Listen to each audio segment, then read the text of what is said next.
looks like just sun, it doesn't shine for me.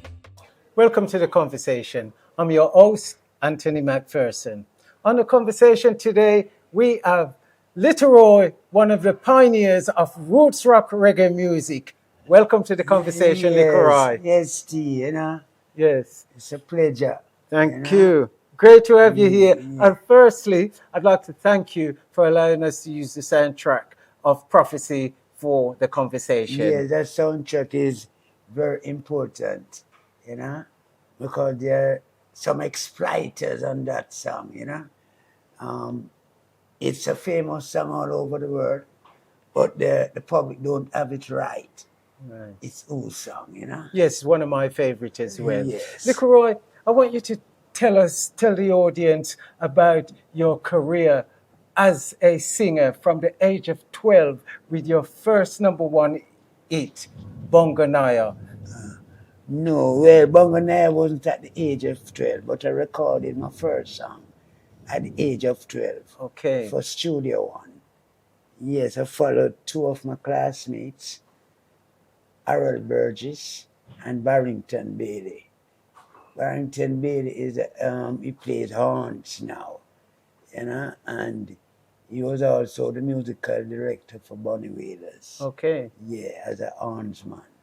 You know, we were classmates. I followed them to the studio, not with any intention of singing. But after they finished audition for Jackie Me Too said I should, what you doing? Sing me something now. So I was singing my song that my brother was singing while he was, you know, watering the lawn. Mm-hmm. You know. So I remember that song and I sang it for him. It's called Cool It, you know. Yeah, so that was my first song. Right. Not that I was interested in music, you know. Oh, you didn't really have an interest in music at the time? No interest at all, you know. So when did Bongo Nyah come about? That was when I was 16 years old. 16? Yeah, I was. Okay. I was at high school. I was at St. Andrew Technical High School. And a song for a producer called Lloyd Matador. Well, actually, let's hear a bit of Bongo Nyah. It's Panix. The cry said that. San Diego, California, seeing the original Bongo Nyah. Say you don't know. Say you don't know. Oh no, you don't know. You don't know. You don't know. Say you don't know. Oh no, you don't know. Baba, Baba. Have you any wool? Yes, John. One big headful. Yeah, some for Brother Kaya. Some for Bongo Nyah. But none for the poor Kita, cause him shall burn with fire. Fire redder than red. Yes. So the first #1 song at 16, an original song that's a mystery until now, you know, because I would say it's one of the first root songs. Yes. You know, Bongo Nyah. Yes. Yeah, because it's not like some other root song. They were made from traditional songs, you know. Mm-hmm. You know, songs coming out of church that they turn into, you know, into something Rasta. Yeah. You know? The first song really that talks about Rastafarian was Bongo Nyah. Yeah, Bongo Nyah. Yes. And not only that it spoke that way, it spent 7 weeks on the chart, on the JBC and RGR chart. It took a song named Liquidator from #1. Yes, I remember you know, Liquidator. Liquidator is a very big song. Yes, you know? yes. So it was just the handling of Bongo Nyah why it didn't become big as that song. you know. Right. But Bongo Nyah was re-recorded by most studio in Jamaica in that time, you know. Yes. And for a youth going to school to get that, you know. Mm.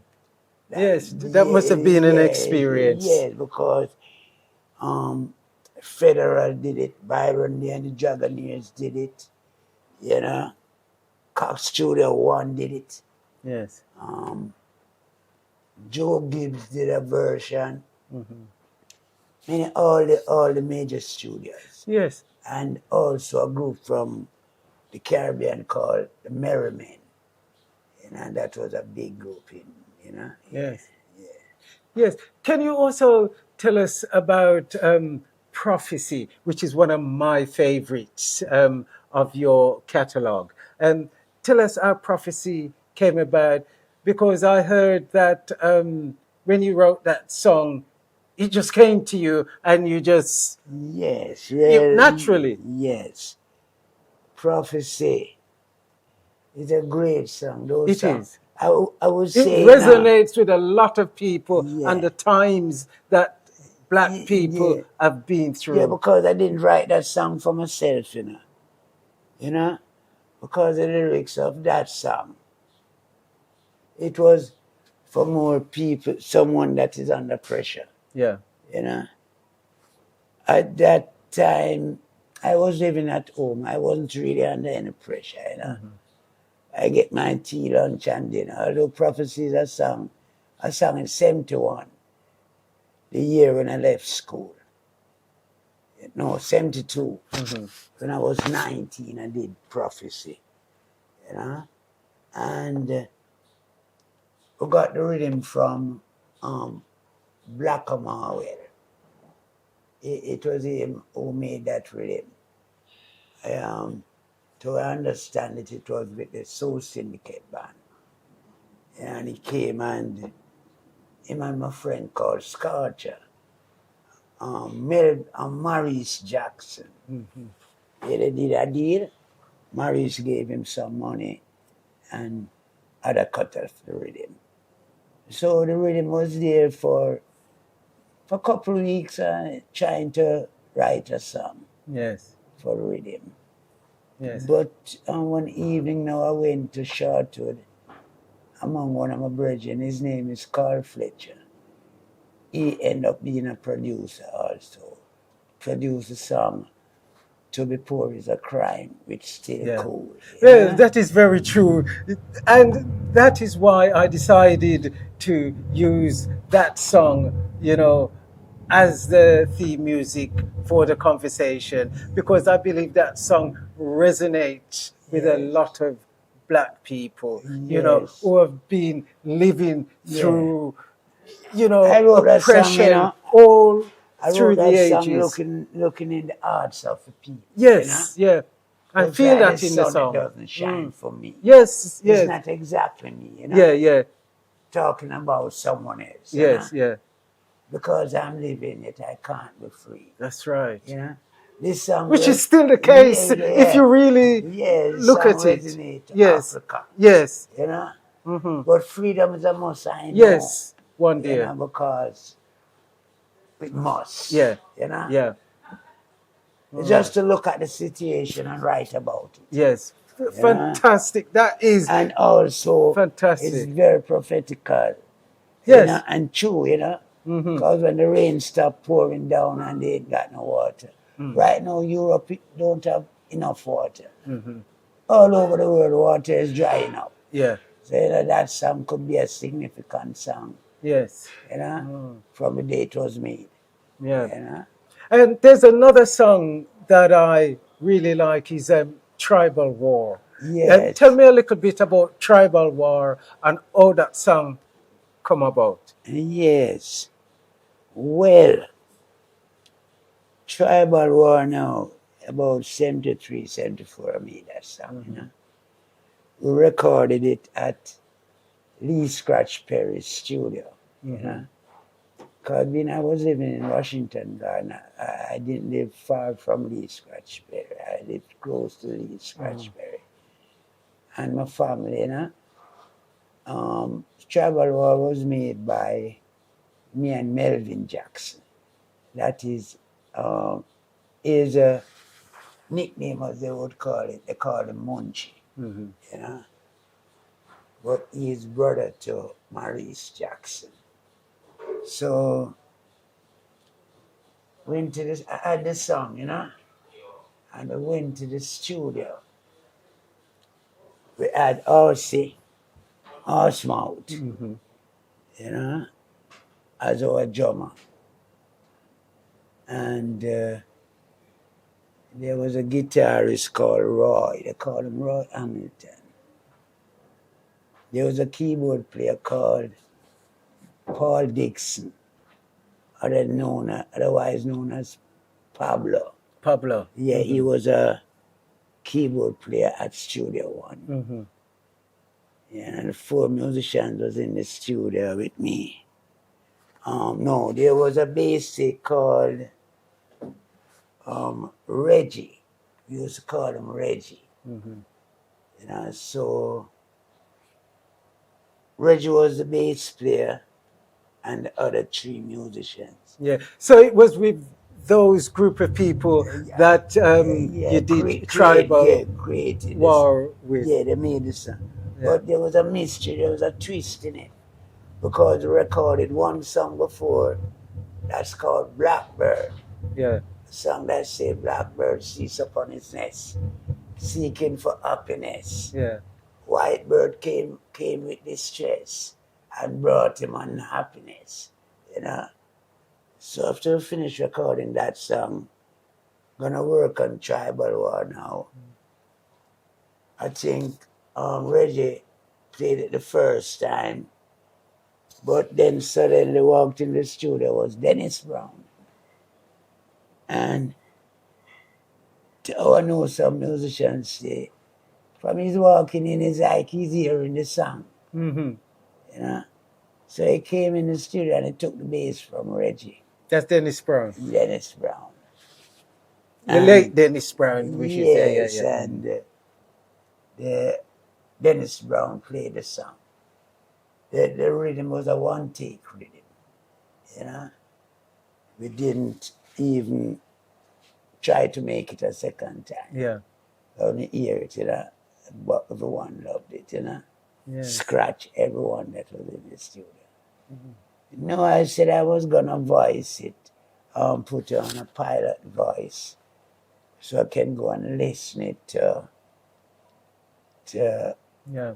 you know, Yes. to get it together. Look But, right. yeah, but when we went home and played the song, I want to tell you, that is one song wasn't mixed or anything. When we went home and played it, we said, but this song don't want nothing. Whenever we went back to the studio and mixed it, I went straight to the cutting room and cut that song, you know, made the stamper and start pressing it, you know. Yeah. Okay. Yes. Look right. I know over the years, of course, we've done some work together, you know, in concerts. If you remember back in the years, Fire on Ice concert with Leroy Gibbons and various other artists, even throwing in Finley Quay, you know. Yeah. But I also know that you've collaborated with artists like Sinead O'Connor and Gregory Isaacs and so forth. I think that album with Gregory was called Gregory and Friends. Gregory means it's Gregory Isaacs. yeah. It was... You did some works with Gregory. Yeah, because in the 70s, you know, me and Gregory and Tabby, we lived in the same yard. Okay. Yeah, the 3 of us. You know? And as I said, you know, because I've been on some journeys with you and I've been so excited in some of the artists that I know you've worked with, because Sinead O'Connor is one artist that I really, rate, you know. Yes. She had a voice of an angel. And It was just a one thing, you know. yeah. She wanted me to. There's a section of a song. Yeah, She wanted me to sing that section. for her, yeah. Yes, so I sang it for her, you know. Yes, I worked with she and Dave Stewart, yeah. you know. Yeah, At also, Dave Stewart studio. yes, Yeah. you did a cover of Nirvana songs. How did that come about? And how was you able to mix your type of music with their genre? You know, music is a vision, you know, so you have to just put the vision into, you know, into work, you know, into reality. That album, the Nirvana album, it was a producer called Mike, you know, Prince Fatty is his artist's name, you know, and he came up with the idea, you know, Yeah. because some people must be, you know, they said the tone of my voice with that in it, Yeah. you know, Yeah. could, you know, do that, you know. Yeah. So Did that have anything to do with the tour that you did in Texas some years ago? well, it lead to that. Yeah, it lead to Okay. that, you know. It lead to many other things, you know. Yeah. Because that album took me to Australia, Yeah. you know, and Yes. Thailand, you know. So that album did good for me. Only good it never did like they sold a lot, and even though they don't give me any money from it, Yes. you know. Yeah. That seems to be That's the old, you know. one of the stories of reggae music. You know, Yes. a lot of artists get exploited, you know, and so forth. Yeah. But, you know, I always believe in poetic justice, you know. Yes. Justice will come. You understand?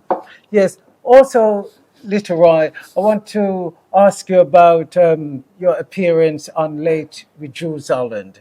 I remember you appeared on the Jules Holland TV Yes. show. Yeah, that Yes. was in the time of Nirvana too, because Yeah. it was two Nirvana songs that I sang on it. I sang on this program, you know. Yeah. With also a great artist was there, Tony Bennett. Tony Bennett. Yes. You know? Yeah, it was it's a great experience even Yes. to be around Yeah. those kind of people, you know. Enough respect, you know. Yeah. You know, but our music is respected too, you know. Yes. You know? And I can say, well, then I give thanks, you know. Yes, and as one of the originators of reggae music, I believe, right, your name should go down in history. Yeah, as, because I wrote the word, you know. well, that At is 14 right. years old. Now, you preempt the next question. There is some controversy about who invented the word reggae, Yes. right? I've seen publications and people's attributed to Prince Buster or Toots or what have you. And I say, no. My brethren Licorice say him invent the word Yes, I invent the word reggae. reggae. Toots or Prince Buster, whoever Yeah. it was, they spelt it R-E-G-A-Y. Yeah. And G-G-A-Y. G-G-A-Y. And Yeah. you spell it R-E-G-G-A-E. But I So was the tell us first one. about it, Licorice. 1967, I started high school, St. Andrew Technical High School. My first week at high school, I went to school the Monday, the Tuesday. On the Wednesday, Prince Buster came and picked me up and took me to Dynamic because me and him talked about this in the summer holiday. And the idea of the word came to me, you know, and I wrote what a song about it. And I went to studio with him and I sang that song, Reggae Soul. You know, R-E-G-G-A-E, Reggae Soul. That's what is. That was the title of your song. Yeah, Reggae Soul. That's in 67. The song was released. Sometimes didn't take long for Prince Buster to release it. So it was, I would say it was released September 67. Because those days, when a producer have a song that he feels is good, it would get a quick release, all within days, not even a week. Because the business was accessible in those days. For you to get quick pressing, can go to the stamper room and do these things without delay. So my song came out, Roy Reggae Soul. Why the name Roy? Prince Buster never know my name. But I'm 14 years old, so must be looking likely, Yeah, so I gave me the name Roy. Okay. Yes, and but in 1968 now, he came to England. I don't know, maybe it could be from 67, but the record says 68. Came and released it. He put his name on it, not just as a producer, but also as a singer. So they are the hindrance in my life, Yes. because if he gave me that, Yeah. let the world to know. say that. It's my word, but a lot of people try to claim it. Yeah. Because being I'm a 14 years old Yes. youth, Yeah. big criminal want to take me things. Yeah. Because my toots can't read, And toots spell reggae R-E-G-G-A-Y. Him says him and him friend them. It's 3 of them, so I want to know if each one give two letter. Like 6 letter in the word. Yeah. So each one of them must give 2 letter. 67 Tooth was in jail. Yeah. So the word can't say Toots write my word or sing my word before me. Yeah. Him sing a song named Do the Reggae. Yeah. Have nothing to do with the subject. Yeah. You understand what I deal with? My song is saying everyone will be there, can see something new I'm creating. They'll be having a lot of fun when they hear this great, great song, which has got a lot of soul.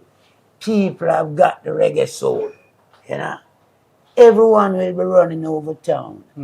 They'll be looking for this great, great sound, which has got a lot of soul, Fill the heart with soul. People have got reggae soul. I love the world to listen. Yeah. What is Toots reggae? Toots lyrics. Yeah. To say on the subject. Yeah. What is Toots lyrics? Then in the end now, Prince Buster came here and he retitled the song as Reggae Got Soul. See? Then in the end now, before Toots passed away, he said he made over that song, his song, Reggae. He made a song, Reggae Got Soul. But his first song wasn't titled anything about reggae. Do the reggae. You can't do something unless it's done already. Yeah. You understand me? David? And the lyrics have nothing original. Yes. To say, well then, Yes. this is something just created, Yes. Yeah. Well, people. So, what is like... You've heard it from the lion's mouth himself, right? That he coined the word reggae. R-E-G-G-A-E. Yes. Yes. Yes. That's me, Yes. Yeah. Yes. Roy, I also know that you also work with like the Wailers, back in the days, and Marcia Griffiths, and so forth. Because These are iconic artists. Yeah, I was a youth in the business. With the elders, Yeah. And now we're the learning elders. enough ways from, from the older artist, you know. Leroy Sibbles, I would see him as a teacher. Yeah. Not only to me, but also to Dennis Brown. Leroy Sibbles. But the world don't talk about it. You know?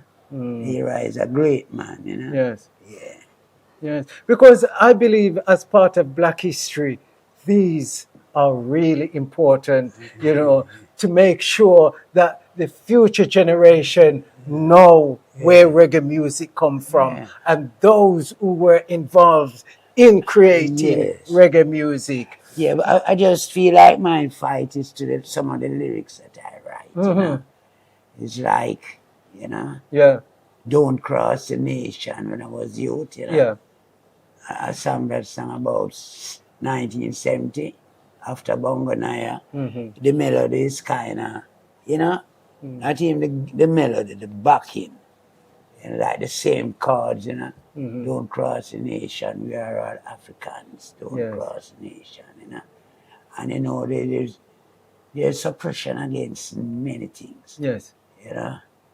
Especially when you're bucking against the status quo. You know, people don't want change if it calls them out, if it reveals the truth. Yes. You know, but I know you're still making music, Roy, and tell us about your current song that's recently been released. What's it called? It's called Fight for Your Love. Fight for Your Love. Yes. Let's hear a little bit of that.